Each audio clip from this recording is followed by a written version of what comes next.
guys, wanted to go backwards again and talk a little bit about my childhood and why I think it's so important that you understand where I came from to get to where I'm at today. My grandfather was an entrepreneur and I did not know it until I got a little bit older. And one of the things that I want to talk to you about today is the things that I started noticing when I was older, especially when I got into real estate. One of the first properties that I showed was in an area called Darlington Estates. Well, that's our last name. And I really got curious and I wanted to know how that came about because there's no Darlingtons in the Northern Kentucky area other than my family.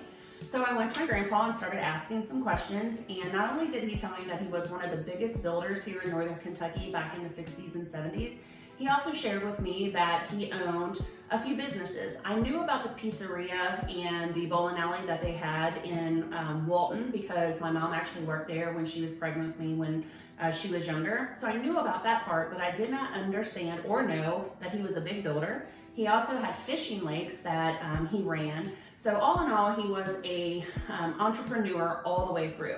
I want to tell you that because I think it's important, whoever decides to do the path of real estate or anything out there, that college isn't always necessary. I actually have 2 degrees, but I use pretty much neither one of them when it came to real estate. So I wanted to tell you that because I did not understand that was part of who I could have been because I was pushed so hard to go to college. I wish I would have taken a step back and understood that entrepreneurship was something that I really could have done well at. Another thing that I wanted to talk about is just my childhood in general. Last week I talked about the whole tobacco thing and how it was very, very hard work, and it was. But I also want to let you know that I had one of the very best childhoods that any child could possibly ever have. Some of the friends that I made then are still my best friends today. We absolutely played every single night together. We rode our 4-wheelers. We played, oh my goodness, countless hours of tag in the woods. And I just needed to tell you that because I kind of felt bad last week after I shared my story with you because I didn't want you to think that I was like in a child slavery situation because I wasn't. With that being said, my parents did work super uber hard and they instilled that in me, and I do believe that that's one of the very big reasons why I am so hungry and I'm always willing to go the extra mile anytime that I can.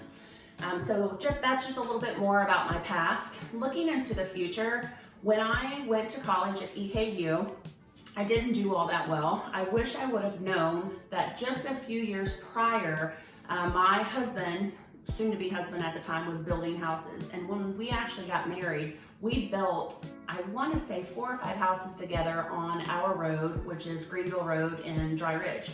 Cool story. We actually got an acre given to us by my parents when we got married, and Jeff and I built our very first house with our own hands. I did not realize that was real estate. I had absolutely no idea that was something that we could have done and kept building on, because if I did, I think things would have turned out a lot differently.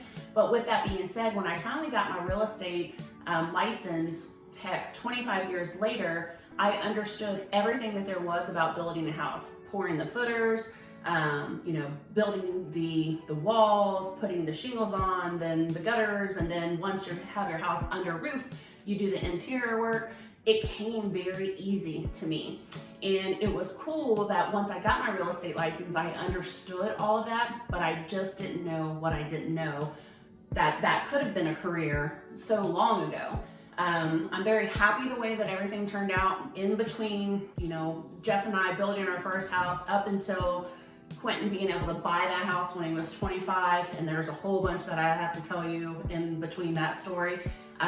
It's just really, really neat being able to go into a house and know exactly what it takes to build it. And not many people have that kind of expertise. So I'm very thankful to my ex-husband for teaching me the ropes when we were in our early 20s.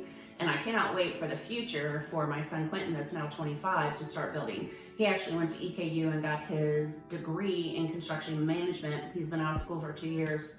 And when this economy turns a little bit, we're gonna start building together. So that's enough for today. We'll start back at, somewhere in the between next week.